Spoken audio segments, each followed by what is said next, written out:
Hello, this is Varsha Krishnani and welcome back to my channel. In today's episode, we're going to be speaking about the necessity of having difficult conversations. We're going to be covering this episode into 4 segments. The first one is why we don't have difficult conversations, very important. The second one is how to have difficult conversations. The third is what happens when we have difficult conversations. And the fourth and the most important of them all is how to have difficult conversations with ourselves. Let's go.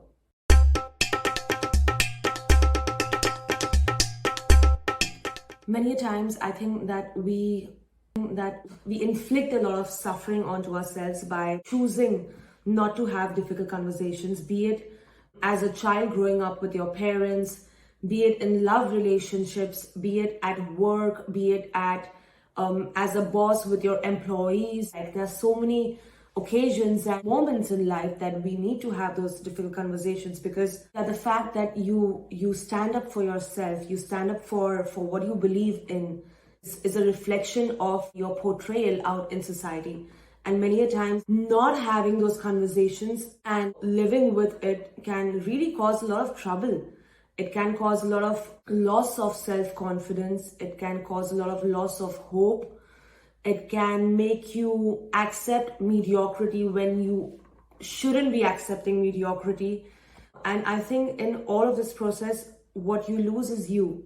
What you lose is your belief, your hopes, yourself, because you start adapting yourself towards what other people are doing, what other people are reacting, and like with the silence or with lack of courage, allow me to say that, not bring up these important topics that actually cause trouble needs to be changed. What's the reason that we don't have difficult conversations? One of the reasons is fear, because we fear how the person will react. If it's in relation, if it's our parents, if somebody's coming out, maybe you come from a traditional family, you don't know what would be the reaction. Maybe at work, people don't know because they fear losing their job. Firstly, your thermometer of diagnosing whether you need to have a difficult conversation is about how you feel about a certain situation. And if that certain situation involves certain people, then you know who do you think that you should express this to or have a conversation with. After you start from that point, you need to reflect, why is it that you're not having a difficult conversation? Besides fear, it's also, you'd be surprised, besides fear, it's also lack of time. Like, you won't believe the amount of managers and employers who don't have difficult conversations with their employees because they don't have time. And then you see these bulk fires that happen. But had they had this conversation before, this moment would have not been so drastic for many people who they fired. So yeah, lack of time is one of the things that people don't have, like difficult conversations. Comfort is one of the other reasons that people don't have difficult conversations, because they think that this part is okay, then why should I complain about the other? Like, I'm fine with this aspect of my partner or my job. This other part, why should I complain? They just make do with whatever is available, because they don't want to think or go through the consequences or whatever they've built up in their head that would happen if they have this difficult conversation. So that's one of the other aspects as well why we don't have difficult conversations. One of the other reasons that people don't have difficult conversations is because of self-defense. Some people have a history of very drastic reactions. If you have a history or an experience before where you've tried to have a difficult conversation and you've been attacked onto, or you've just it's gone down south for some or the other reason, it's one of the reasons that people don't have that conversation. Also, many times they think that maybe the reaction of the person is going to be so dramatic that they just don't want to go that road. So I think that just being safe and protected, self-defense, is one of the reasons that people don't have, people don't have difficult conversations. So how do we start with having difficult conversations? How do we pass this fear and thinking and assumptions about what that person's going to think, all the negative reactions that we've assumed and cooked in our head? How do we cross that and start with having this difficult conversation? So the first and the foremost thing is start with empathy. Empathy is so important Many a time in our assumptions, in anger, in fear, we lose out on the most beautiful and the purest form of human expression, emotion, relation is empathy. So start with empathy towards yourself, towards why you're having this difficult conversation. Because when you start with empathy, you automatically like just drop all negative points about them, like assumptions and everything, and you start from a very open-minded space where you are open to hear, you're not jumped to a conclusion about like certain scenario or why they did this or why this is so, whatever is the why. Like you come into the picture with a much more liberal attitude, which makes it easier for them to communicate and express. Because if you would go with like an attacking like way, they probably wouldn't even like, it would just be like a battle. So start with empathy. So you go with a very clean energy to really have this difficult conversation, not to like have a battle. So that's important. The next is when you start having this conversation, plan it firstly. The timing is so important of the conversation, because you don't want to have this difficult conversation in the middle of a very heated moment. So you maybe want to be the mature person, maybe you want to reflect about it and find the right moment when you can have this conversation. So that's very key as well. The timing is very important. Also because of your attitude in that timing as well. But because if you react, like, you don't need to be reactional at all. So you need to come from a very neutral space, because you are keen in solving and understanding this discomfort and work on a more peaceful, or be in a more peaceful feeling with them. So timing. The third is, don't make it about them. Don't pinpoint, don't blame. Start from how you feel. Like start from where does this feeling come from? Because when you start with empathy, you should also have empathy towards yourself and communicate. Drop your fears, drop any assumptions, inhibitions, and express yourself over here without pinpointing to them, but like saying about how you feel. So I think that is where, like, with empathy and not pinpointing is like you've already made a ground where the person's going to listen to you, and it's not going to be like angry or like reactional or anything. So the next, this is something that I always like have like, applied in my life, and this is something that I also like apply in my life when I want to like have difficult conversations. Like, whenever like I'm down, I always think about the little Varsha, like when I was like 5, 6, 7, like about her dreams, about her fears. And when I think of her and I imagine her, I feel so much of love, and I feel like, oh, I have to stand up for her, I have to fight for her, and I have to move forward for her. I think when we think of adults as like, the child within them, like our whole perception changes. So the next point is like, when you're communicating with them, I don't think anybody has this in there, how to have difficult conversations. It's very personal to me, and it really works is when you're having a conversation, like have a conversation with them from the child in you to the child in them. I repeat, have a conversation with them from the perspective of the child, the innocence in you that has felt this discomfort, that has felt this, like, I want to like get this better, like, please, like, make me feel good, like, I don't like this, like this child, like to communicate to the child in them. And when you do that, when you communicate to the child in them, you will see all that devilness and all that demonness of theirs is just going to fall apart. And you'll see them also from a very helpless, innocent space as well. That'll help you to understand that at the end of the day, we all human beings. We all have our ups and downs. We all have our mood swings. We all have our reasons. We all have learnings that we still need to have. Everybody is not like born with everything that you know. There are people in the world who don't have the same knowledge that you and I know, and vice versa.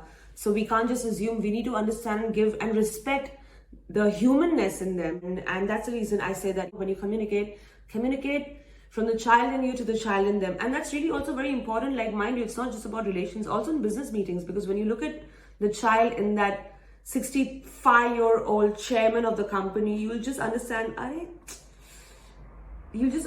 that it's just like, I was just making such a big deal. I just need to understand this man or this woman, This theory, this method, I was saying strategy, but it's actually a method, to communicate from the child within you to the child within them. Like, love and empathy will really reflect, and you'll focus on like the core of the communication that you really want to get across, and you will learn astoundingly like a lot out of it. So both of you, actually, both sides, and you'll also like gain so much of wisdom and raise your self-respect, not only in your eyes but also in the eyes of the other. Now that you've communicated from the child within you to the child to them, like with empathy, with like not jumping to conclusions, with an open mind, what's the next step that you do? So you ask them, how do you feel about what I have said? You ask them, you don't interrupt, you let them speak, you see what is their reaction, what is their perception, like hear them out, hear them, and like, let them communicate and let them express. Ask them how they feel, ask them their whys, like what's their reason, ask them how do they feel about what you have communicated, and what do they think. And when they express what do they think, this is your opportunity. So don't be silent and afraid about like not communicating and making the questions that are there in your head. If it's here, ask them with respect, education, and empathy, and ask them why. Like, ask them, and you'll just have such a big understanding. Perhaps you'll just realize that whatever you were thinking or whatever this was is a completely different thing that you've been cooking in your head. It doesn't even exist. So in this moment is something that you will discover that you perhaps have not ever discovered because you've never had this conversation.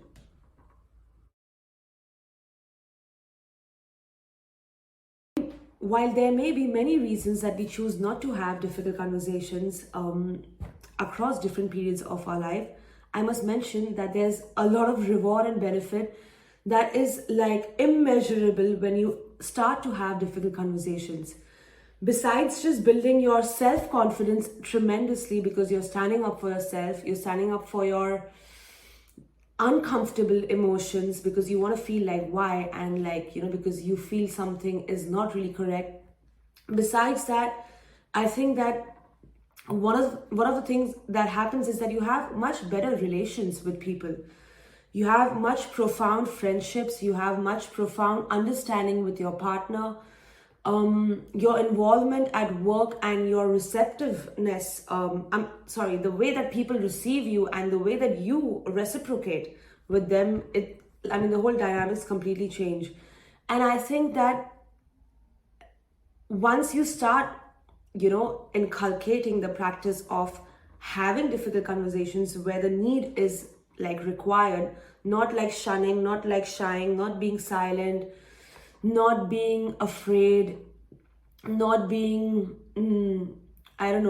ignoring it at all. Like once you like start doing that, it becomes a part of who you are, because then you become a person who doesn't stand bullshit, who stands up for yourself. I keep saying that, because I think that's something so rewarding, because at the end of the day, like what really will give you happiness is what you do, like, how you fulfill your life energy, be it through work, be it through your karma, be it through your actions, thoughts, whatever. Like, I understand that, like, we have lives, we have roles, we have jobs, but there's something that is you, like, that makes you alive, that makes you like move forward with life. So this little part of yourself, which is the core, you'll really respect it a lot, and you'll feel like so amazing about yourself.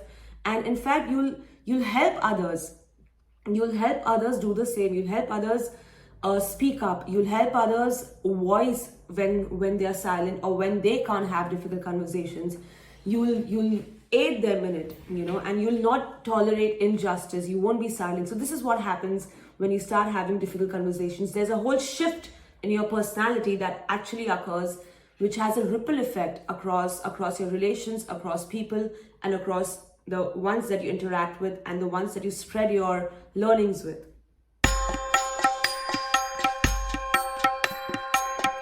So now that you've had all these conversations and you've heard each other out, you've asked them their why, you've expressed yourself wholeheartedly, you've asked further questions with respect, with education, with a lot of calm, not like being reactive, and understanding as well, not creating a big scene out of the situation. I think the next step is go into reflection, like let the things go into reflection, like, take a little bit of like pause and like, let the other person also like, like just go through all this conversation that has happened and process it. And one of the things that it's very important, like after you have a difficult conversation is don't become awkward like suddenly. Just because you've had a difficult conversation, like don't suddenly become awkward, because again you're assuming that this is what the person is going to be thinking about, and that's the reason now I have to change my behavior with them, which is not really necessary and not needed. And I think it's just a little disappointing, because the reason that you've communicated this is because of the you that you already are, that you want to like, clarify with them that this is who I am. So when you become awkward, you're not doing justice to the whole conversation that you have had, and what is going to come out of it, like, let the other person also reciprocate.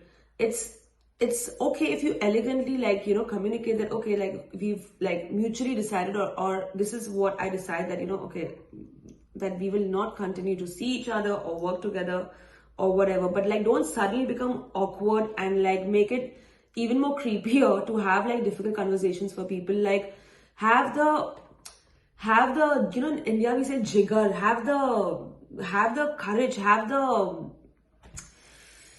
fuerza in Spanish, like, have the spirit, like, to have the balls to have a difficult conversation, not be awkward, and respect the other person's feelings as well, and respect your feelings as well. So that's what we're coming to. The next segment is the last segment is the most important, which is about how to have difficult conversations with yourself. This is one of the things that many people run away from. They commit multiple crimes to their own little soul, that their own little child that they have in them for years, for decades, maybe for a lifetime. So one of the things that like is very important, like to everyone, be it like a person who's young, who's just starting out, in their 40s, 50s, 60s, 70s, 80s, 90s, or if you're in your hundreds as well and you have not had difficult conversations, don't go like, don't leave life like carrying this burden with you, because life is so beautiful. You just have one life. Come on, like, you need to value it, respect it. You've been given this temple, like, like the vehicle of body to like go and do your karma, like in whatever you want to do. So stand up for yourself and have difficult conversations with yourself. If there are days that you don't look at yourself in the mirror because you're like hiding away from yourself, then go and look at yourself in the mirror and have a difficult conversation with yourself. Like many times, like, people like, they run away from like what they really want by like covering like life with like work, with extra work, with like relations, with multiple relations, with like forgetting about their needs and being like, okay, I'm just going to think about my children, that's what my life is. Like all this like is a lot of like suffering, like screaming from inside, like, so don't suffer. Like value yourself, like, because if you value yourself, your relations around will improve. What you give out to world, to the life, to the planet will improve. Whatever you do is going to have a magical touch because you are valuing yourself. And that's the reason, like, having difficult conversations with yourself is the core. And many a times, like, if you have been a person who has been like, running away from yourself, there's an exercise that I really recommend, like, many a times to people like who haven't had a difficult conversation with themselves, be it addiction, be it an abusive relation, be it anything, like, you know what you're going through.